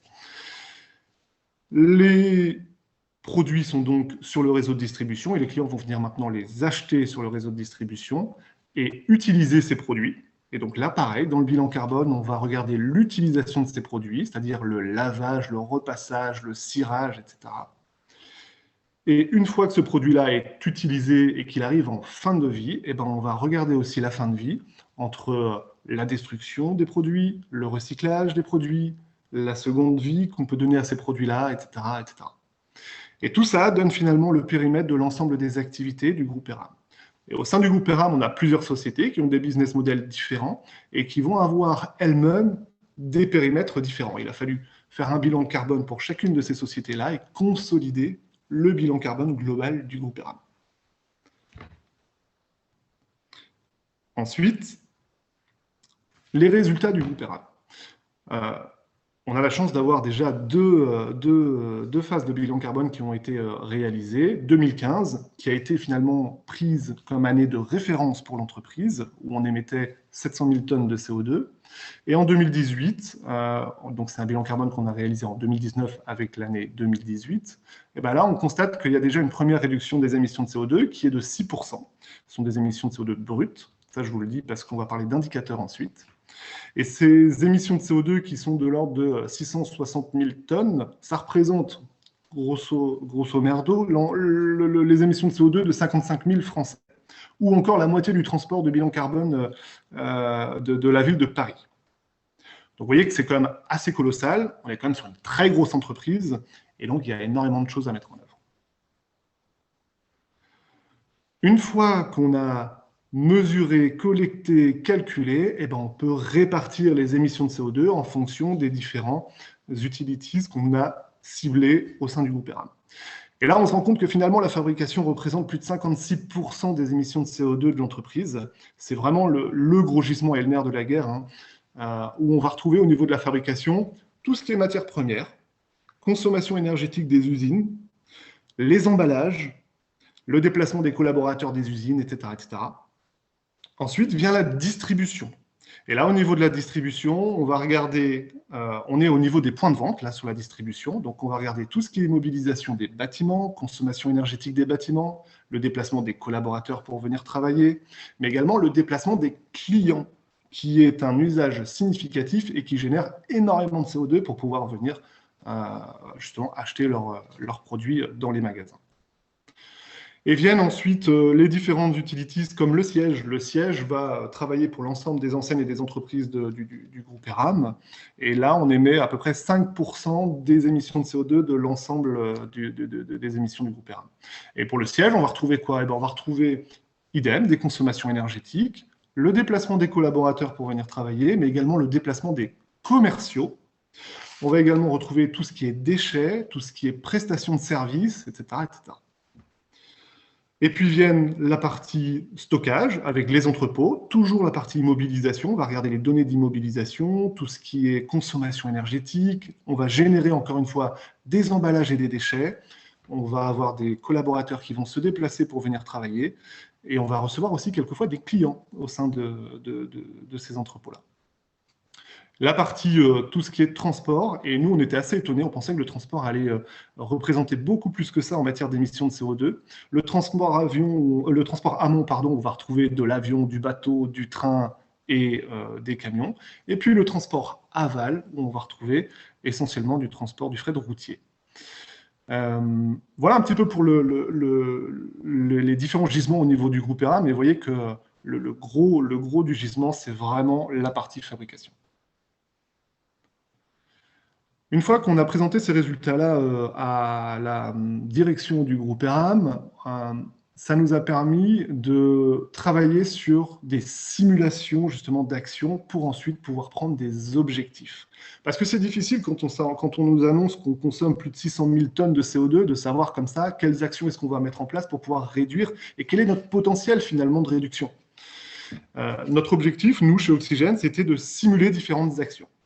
Donc là, on va dérouler les diapos assez rapidement. Du coup, Nicolas, la première simulation, alors enfin pas trop rapidement, ouais, voilà. La première simulation, ça a été de simuler si l'entreprise n'opte que pour des matières 100% durables, c'est-à-dire des matières qui émettront moins de 5 kg de CO2 par kilo de produit, eh ben, on diminuerait les émissions de CO2 de 14%, de plus de 14%. Vous voyez, on parle du gisement des 56%, et bien ce gisement-là, au global, on viendrait le diminuer de 14%. Ensuite, on va passer sur le transport. On s'était dit, bon, bah, si on diminue tous les transports avions, on arrête l'avion pour pouvoir le faire, parce que l'avion, finalement, ces entreprises-là l'utilisent pour un gain de temps, et un gain de productivité et de gain de temps, pour pouvoir avoir des produits très rapidement et pouvoir les distribuer sur leur réseau. Bah, finalement, stopper complètement l'avion ne représenterait qu'un petit peu plus de 1% du bilan carbone global du groupe ERAM. Ensuite, on s'est dit, pour la distribution aval, qu'est-ce qu'on pourrait faire? Pourquoi pas demander à nos transporteurs de partir en flotte biogaz, donc du biocarburant. Et là, cette action-là, elle permettrait de réduire seulement de 0,2% 0,2% des émissions de CO2 globales du groupe ERAM. Donc, vous voyez que c'est une action finalement qui, je trouve, est une action qui peut se communiquer assez facilement, mais en termes d'impact réel sur tes émissions de CO2, est assez limitée. Ensuite, on a travaillé sur le côté suppression des productions au fioul, donc des chaudières fioul du groupe ERAM. Il faut savoir que le groupe ERAM est situé souvent, enfin en tout cas les entrepôts et sites sont souvent isolés, et notamment dans le Maine-et-Loire, donc n'ont pas accès à du gaz, à des réseaux de gaz, etc. Et donc consomment du fioul. Et l'objectif là, c'est qu'on a simulé des productions de fioul qu'on passerait à la biomasse. Et on voit que l'impact global de cette action-là ne représenterait que 0,3% des émissions de CO2 en matière de baisse pour le groupe ERAM. Par contre, après, il y a d'autres impacts très intéressants sur le passage d'une chaudière fuel à bois, notamment en matière de coûts, en matière d'écosystème local, etc., etc. Et puis, une autre simulation qui est très intéressante, c'est la relocalisation. Si on relocalisait la production qui est aujourd'hui généralement faite en Inde, au Bangladesh, alors juste un petit peu avant, s'il te plaît, Nico, la production du groupe ERAM, c'est souvent des usines qui sont en Inde, au Bangladesh, en Chine. Et donc, si on relocalisait tout ça en Europe, quel serait l'impact?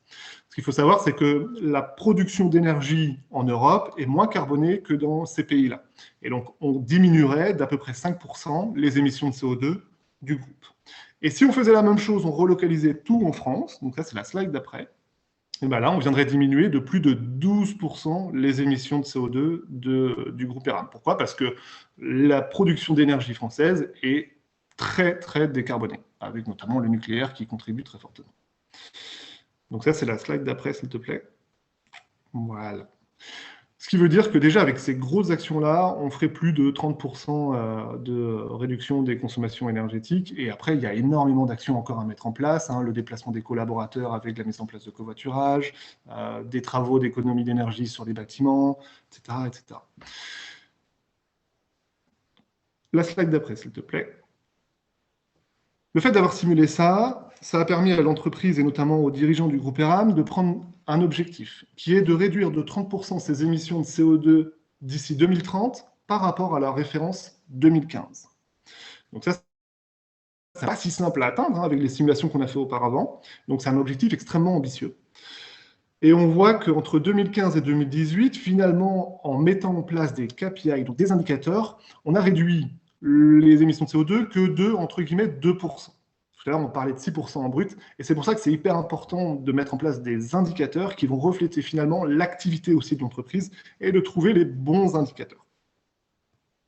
Ensuite, et donc le groupe ERAM s'est organisé pour pouvoir justement mettre en place des actions et donc à créer des différents groupes projets où on va avoir un groupe projet éco-conception, optimisation énergétique, supply chain responsable en amont et en aval, emballage plastique et la gestion des déchets au global.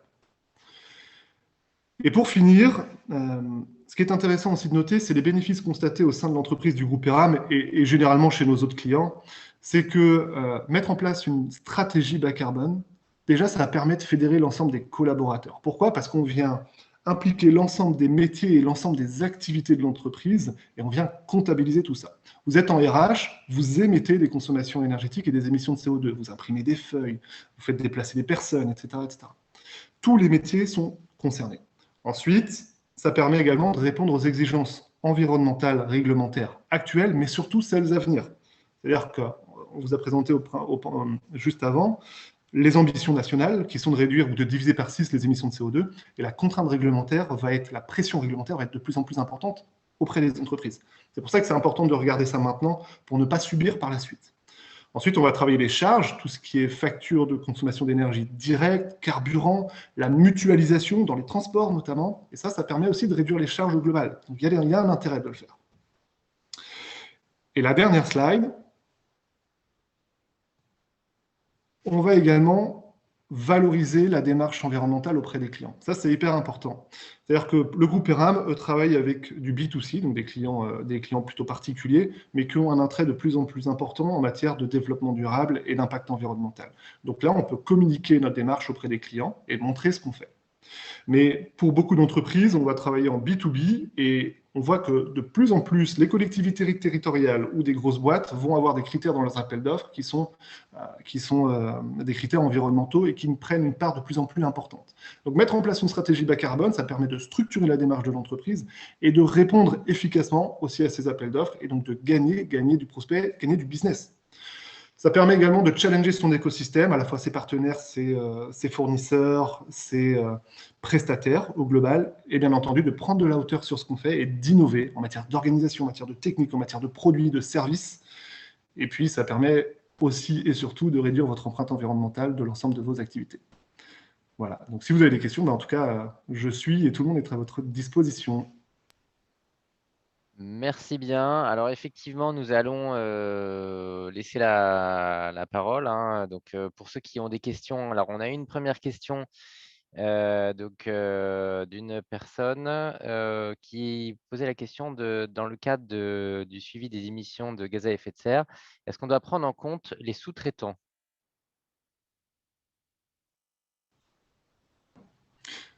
Alors, je ne sais pas bon, je vais répondre, mais pour moi, oui, notamment quand on travaille sur le scope 3, parce que vos sous-traitants, finalement, vont avoir un impact sur vous, vos émissions de CO2. Et si demain, vous choisissez vos sous-traitants qui ont un process, vous comparez deux sous-traitants, pardon, qui ont un process peut-être différent et dont l'un a un process plus vertueux que l'autre, et ben derrière, vous pouvez aussi y mettre des critères dans vos choix de sous-traitance, et ça c'est hyper important, et derrière ça va avoir en effet un impact sur votre bilan carbone. Pourquoi? Parce que ce sous-traitant-là, il fabrique pour vous, et donc derrière, vous utilisez ce dont il a fabriqué pour pouvoir derrière revendre ou utiliser, etc. etc. Ok, merci. Est-ce qu'on a d'autres questions des participants sur les différentes thématiques que nous avons eu l'occasion d'aborder?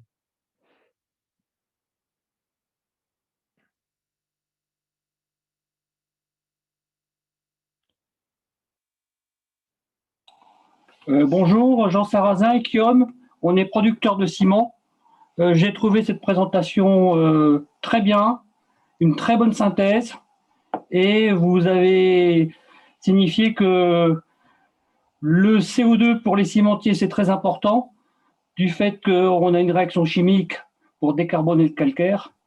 Et deuxième point, pour avoir cette réaction de chimique, il faut chauffer, donc on est obligé d'avoir un fort pouvoir de calorique. Bravo pour la présentation. Merci bien. On a une question de Michel Dumont. Précision, excusez-moi, juste une précision par rapport à la personne qui vient de parler. Sur les cimenteries, vous avez actuellement différents opérateurs qui travaillent et vous avez des process de captation du carbone en direct dans votre process de production. Alors, je n'ai pas… Alors, Equium, on possède 3 cimenteries qui ne sont pas basées dans les Pays de la Loire. Oui. Il y a un projet de revamping d'une cimenterie complète avec évidemment tout un processus de captation de CO2 avec de l'oxy-combustion. Ok. Le site de Montoire est simplement un centre de broyage où on reçoit du clinker de nos cimenteries qu'on broie sur place pour faire du ciment normalisé. D'accord. Donc, vous êtes parfaitement informé. Okay. Alors, on se tient en veille parce qu'il y a toujours des bonnes idées. On avait une question de Michel Dumont qui, sur le sujet des sous-traitants toujours, demande si finalement, qui évoque le fait que ça sous-entend, si on a ce recours aux sous-traitants et on se pose la question donc, de l'émission des gaz à effet de serre des sous-traitants, ça sous-entend que ces sous-traitants, il faut qu'ils aient réalisé leur bilan carbone? Oui, en effet. Il faudrait que les sous-traitants les réalisent. Alors, c'est aussi ça, cette démarche que j'appelle une démarche vertueuse, c'est que si vous sollicitez l'ensemble de vos sous-traitants, la plupart vont vous dire oula, alors là, je ne l'ai pas fait parce que c'est une démarche qui est quand même assez innovante, mine de rien en global. Mais c'est tout l'intérêt de rentrer dans une stratégie bas carbone et d'inciter ces sous-traitants à justement calculer leur impact environnemental. Mais Monsieur Dumont, je pense que si vous sollicitez l'ensemble de vos sous-traitants, aujourd'hui, peut-être 10% ont réalisé leur bilan carbone, le reste auront du mal à vous répondre. Donc, il faudra prendre sans doute des hypothèses pour commencer et puis les accompagner à ce qu'ils le fassent. Voilà. Et cette réflexion, d'ailleurs, amène une remarque qui est que aujourd'hui, le bilan carbone est considéré par beaucoup comme un exercice à réaliser par les grands groupes. Mais là, justement, ça induit le fait qu'aujourd'hui, les PME, y compris quand elles doivent répondre à un appel d'offres à un grand donneur d'ordre, se voient questionnées sur le sujet. Et donc, là où elles pouvaient considérer qu'elles étaient hors du champ de ce bilan carbone, elles vont devoir de plus en plus se pencher sur cette problématique, sur ce projet, alors avec une notion de proportionnalité par rapport à ça, mais l'idée est bien qu'aujourd'hui, il n'y a pas que les grandes entreprises qui sont concernées par cet enjeu du bilan carbone. Je ne peux que confirmer cette tendance, Nicolas, que tu évoques, et je voulais rebondir aussi sur cette question des sous-traitants. C'est vrai que dans nos projets qu'on réalise avec nos clients, on commence par une première photographie et au fur et à mesure, ce que vient de dire Luc, quand on a la photographie des sous-traitants, on se rend compte qu'il n'y a que 10%, par exemple, qui ont déjà les informations disponibles. C'est là où la logique de l'amélioration continue rentre en ligne de compte. C'est-à-dire qu'à partir d'une première photographie, on va toujours chercher à identifier les leviers d'action là où ils sont le plus significatifs. La notion de significativité est très importante, en tout cas dans la méthode que nous appliquons, pour permettre d'aller toujours plus loin et de devenir de plus en plus vertueux aussi dans le temps. Parce que si on veut s'attaquer à une exhaustivité dès la première année, ça peut, on peut perdre un peu les clients au démarrage, quoi.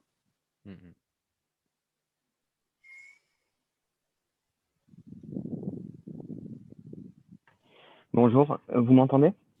Oui, tout à fait. Donc c'est Amédée Brétinière de Réalité. Donc on travaille avec Tuvalu actuellement pour élaborer nos bilans carbone. Et j'aurais voulu écouter les spécialistes sur le sujet de, après avoir effectué nos bilans carbone, tracer des trajectoires de réduction de nos émissions, comment aborder le sujet de la neutralité dans l'entreprise vis-à-vis de la communication extérieure. Je ne sais pas si j'ai été clair dans ma question. Au volet communication. Oui. Ça dépend surtout de votre stratégie de communication d'entreprise, clairement. Mais je pense que vous, chez Réalité, vous avez quand même pas mal de leviers de communication et de mise en œuvre. En plus, vous faites du bâtiment, donc avec la RE 2020 qui va arriver, et notamment les notions de E+, C-.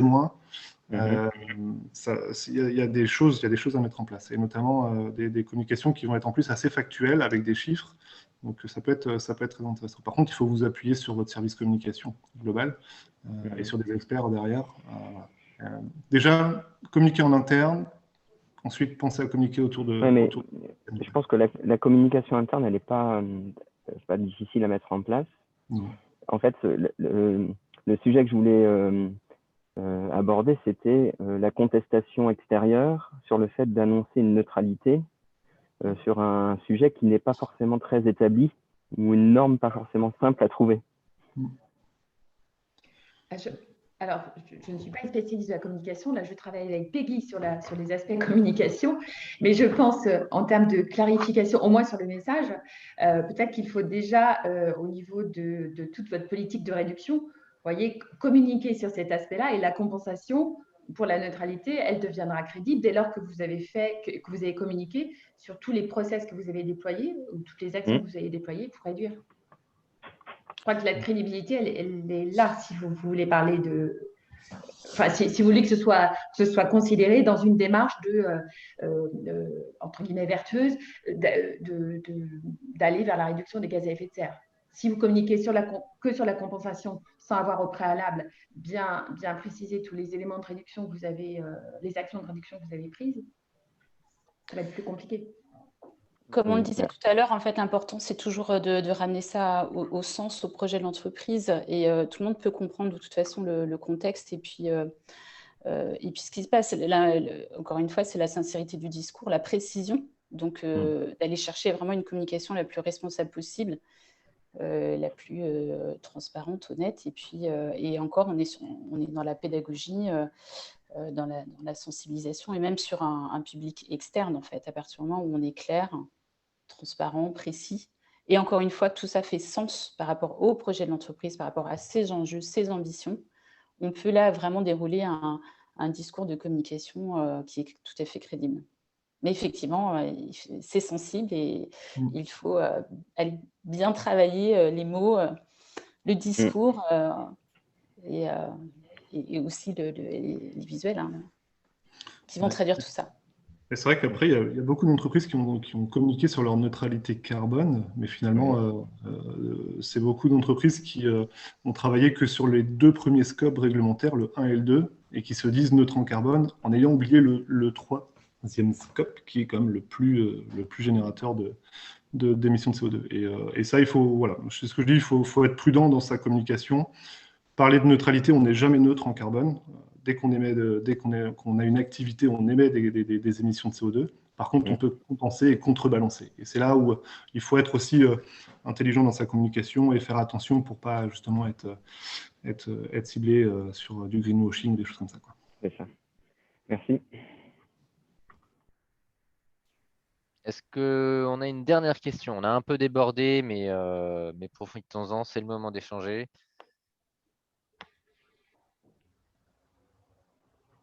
Pas de questions supplémentaires? Très bien, on va s'arrêter là alors.